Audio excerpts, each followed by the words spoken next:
कि एमएसपी ज्यों का तू और मंडी ज्यों की त्यों, तो फिर आंदोलन क्यों?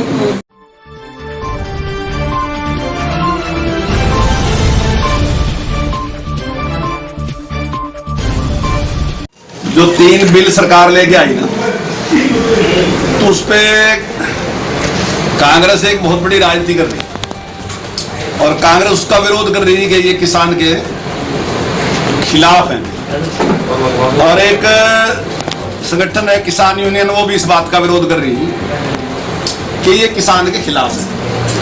मेरी समझ में पर ये नहीं आया कि ये खिलाफ किस प्रकार से। अभी तक मैं लगातार टीवी पे भी देख रहा और सोशल मीडिया पर भी देख रहा, अभी तक कोई एक तर्क भी मेरे सामने ऐसा नहीं आया जिसमें उन्होंने ये बताया हो कि किसान के क्यों खिलाफ है। उसने कहा कि किसान को बर्बाद कर देंगे, किसान के खिलाफ है, लेकिन क्यों खिलाफ है समझ में नहीं आया। उन्होंने कहा कि भाई अब आप जो अपना अनाज है जहां आप मंडी में, अब आप पहली बात तो मैं ये कहूंगा कि एमएसपी ज्यों का त्यों और मंडी ज्यों की त्यों, तो फिर आंदोलन क्यों?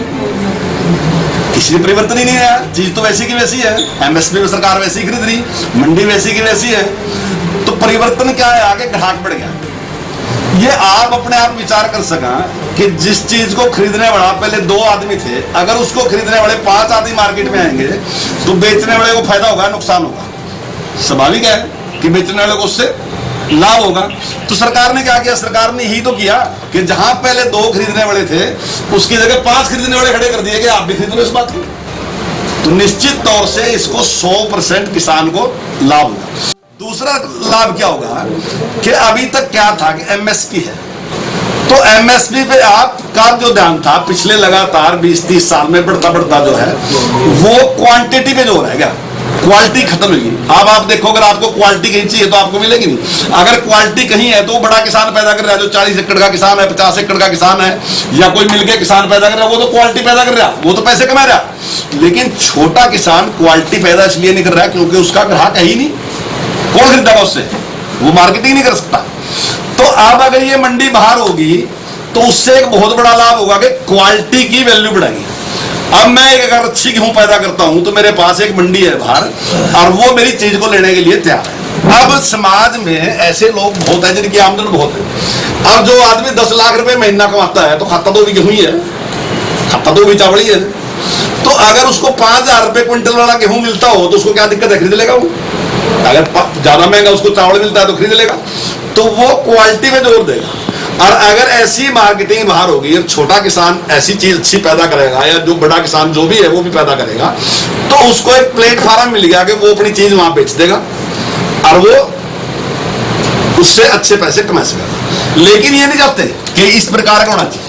तीसरी बात है, आज जो ऑर्गेनिक खेती है, ऑर्गेनिक खेती बहुत लोग आज करना चाहते हैं, जिसकी वजह से की वजह से या पेस्टिसाइड की वजह से हमारी जमीन खराब हो गई। लेकिन मैं 3 एकड़ का किसान हूं, मेरे पास विकल्प ही नहीं है, मैं कैसे करूंगा ऑर्गेनिक? मैंने ऑर्गेनिक कर भी ली तो बेचू कहां? मेरे पास मार्केट नहीं है। आप पूरे जिले में ध्यान से देखो, मैं अपने जिले की बात कर रहा हूं, पूरे जिले में ध्यान से देखो, आपको 10 किसान भी मुश्किल से ऐसे मिलेंगे जो ऑर्गेनिक खेती करके ठीक तरीके से काम कर रहे हैं। क्यों? क्योंकि मैं 10 एकड़ जिम्मेदार वो हैं जो अच्छे खासे जिम्मेदार हैं, जिनके पास 30 एकड़ जमीन है, 40 एकड़ जमीन है, 50 एकड़ जमीन है। 2 एकड़ का किसान कोई नहीं है। क्यों? क्योंकि उसके पास मार्केट नहीं है। और जैसे ही ये मार्केट स्थापित होगी तो वो 2 एकड़ का किसान भी ऑर्गेनिक खेती करनी शुरू करेगा। वो कहेगा कि अगर मैं अच्छी गेहूं पैदा करूंगा, अच्छी धान पैदा करूंगा, अच्छी मक्की पैदा करूंगा तो मुझे अच्छा दाम इसका मिल सकता, मेरी जमीन भी सुरक्षित रहेगी और मुझे फायदा मिलेगा।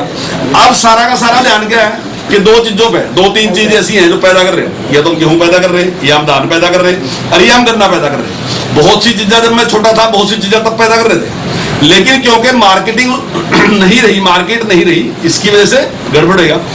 तो अगर ये मार्केट होगी इससे फायदा होगा। तीसरी बात, अब जो मार्केटिंग है, अब जैसे अब सरकार ने छूट दे दी कि आप अपनी चीज कहीं बेच लो, कहीं भी आप बेच सकते हैं उस चीज कहने लगा था। तो अगर आज से पहले था तो आज से पहले अगर किसी आदमी ने अपनी गेहूं बेचनी, मान लीजिए बहुत छोटा किसान है, उसने 2 कुंटल ही गेहूं बेचनी, आप अभी पता कर सकते हैं कि जितने भी रेडो वाले थे या छोटे वाहन वाले थे वो गांव में से गेहूं लेके आते थे और वो आके यहाँ चक्की वाले के पास बेचते थे, लेकिन इलीगल था अब तक। अगर वो वहां से गेहूं लेके रहा 10 क्विंटल, रास्ते में मार्केट कमेटी ने पकड़ लिया तो इलीगल था।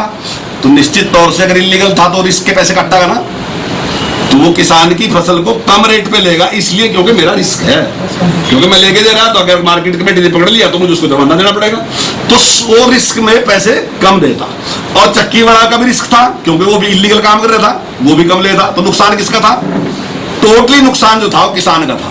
लेकिन अब जैसे ही ये कानून बन गया कि कोई भी खरीद सकता है, तो मैं दावे के साथ कह सकता हूं जहां इस व्यापार में 5 लोग थे, आज उस व्यापार में 10 या 12 लोग आएंगे, और जब 10 और 12 लोग उस व्यापार में आएंगे तो निश्चित तौर से उस छोटे किसान को लाभ होगा, निश्चित तौर से उसको फायदा होगा। इस प्रकार से सरकार तैयार है, लेकिन मैं किसानों से यही कहूंगा कि ये सारी चीज जो है किसान के हित की है, और बिल्कुल भी इनके बरगलाने में नहीं आना चाहिए, जिस प्रकार से कुछ लोग अपने स्वार्थों के लिए बरगलाने लगे हुए।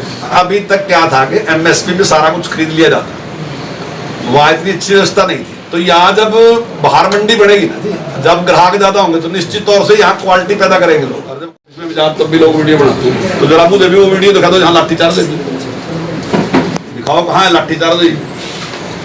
लाठीचार्ज अगर पिछले कांग्रेस के राज को देखो, 1966 से लेकर आज तक के देखो ना जी, जिन जिन सरकारों ने राज किया उनके लाठीचार्ज को देखो, काड़मा कांड को देखो, अपना ये अपने यही, अब मैं दूसरे कादमा की क्या बात करूं, मैं तो अपने जमनगर की बात करूंगा। चौधरी बदलाल की सरकार थी और जब लाठीचार्ज हो था, अभी जाकर तेजली पता कर लोगे, तेजली में पिटे लोग, तेजली और सुगर मिल कहाँ है उसको कहते हैं। लेकिन अब कोई मुझे बता दिखाए दो ना। पर दिग्विजय चौटाला तो सर किसानों के पास जाके माफी मांग के आया कि ये जो लाठीचार्ज हुआ, भाजपा के भी कई लीडरों ने, कई लीडर भी ऐसे जो है वो वहाँ पर माफी मांग के आए हैं। कल उन्होंने प्रेस कॉन्फ्रेंस कर इसको देखिए, अभी मैं लगातार फेसबुक देखता रहा, मुझे अब तक कहीं भी ऐसा वो दिखा ना, टीवी पे दिखा नहीं। ठीक है, पुलिस रोकने के लिए एक प्रयास करती है, वो पुलिस ने प्रयास किया होगा, लेकिन लाठीचार्ज जैसी कोई घटना, सरकार ने दान खरीदा, किससे? किसान से खरीदा ना। अगर सरकार किसान को सीधा पैसा दे रही है तो इसमें क्या कर रही है? आज तक सरकार आड़ती को पैसा देती, लेकिन दान है किसका? किसान का है ना। तो मैंने किसान से दान खरीद कर किसान का पैसा किसान को दे दिया, उसका कमीशन बीच में था, उसका कमीशन उसको दे दिया, तो मैंने गड़बड़ क्या किया? मैंने कोई गलती नहीं, उसकी चीज मैंने उसको दे दी। आप अगर इसका सर्वेक्षण कराओगे तो आप निश्चित तौर से पाओगे कि इसमें बहुत बड़ा उसका शोषण होता किसान का। मैं दावे के साथ कहता हूं, आप सर्वे करो, आप पत्रकार हैं, अगर आपने 1 महीना पहले फसल से या 2 महीने पहले पैसे लिए, तो कई बार आड़ती ये कहते हैं कि मैं तो 6 महीने के ब्याज लेता हूँ, छमाही का ही ब्याज होता है ऐसे शोषण किसान का। लेकिन अगर ये चीज मैं समाप्त करके उसके सीधे अकाउंट में पैसे दे रहा, तो निश्चित तौर से उसका बचाव होगा, और जब उसको पैसे मिलेंगे वो अपने हिसाब से बातचीत करेगा उससे। तो ये जरूरी नहीं है कि वो आड़ती के ही चंगुल में फंसा रहे। और मैं स्पष्ट कहना चाहता हूँ, हम चाहते हैं इस बात को कि किसान आड़ती के चंगुल से निकलना चाहिए, क्योंकि आड़ती का जो ब्याज है वो कम से कम 24% है और 36% तक ब्याज है, जबकि सरकार का ब्याज बहुत कम है। सरकार ने जो कोऑपरेटिव है उस पर 0% है। अब आप 1 लाख रुपया ले सकते हैं और 1 लाख रुपया दे सकते हैं, आप लो दो, आप तो कोई ब्याज नहीं। अभी सरकार की योजना है कि अगर आप कहीं से भी इंटरेस्ट पैसा ब्याज पे नहीं उठाते, तो आपकी जो 3 लाख की लिमिट है हम उसको भी ऐसे ही करने दे रहे हैं कि आप 3 लाख का यूज करो, आप लो, आपसे ब्याज जो है वो सरकार देगी और आप उसका लेन देन करते हो। अगर हम 4 लाख रुपए की इस प्रकार की व्यवस्था किसान के लिए कर दें, तो मेरे ख्याल क्या जरूरत है वहां जाने की? वो जरूरत उसको रही नहीं। लेकिन उसकी आदत तो खत्म करनी पड़ेगी। अगर उसकी आदत बन गई तो वो आदत लागू था, लागू है और लागू रहेगा। और उनकी जब प्रधानमंत्री ने ये बात कह दी कि एमएसपी, और मैंने आपसे कहा कि 15 दिन के बाद धान की खरीद चालू है, तो आपको पता ही चल जाएगा, इसकी जरूरत नहीं है। अब उसके बाद ये कहना कि जो वैसे ही गुमराह करने जैसी बात है, ये तो पहले ही है।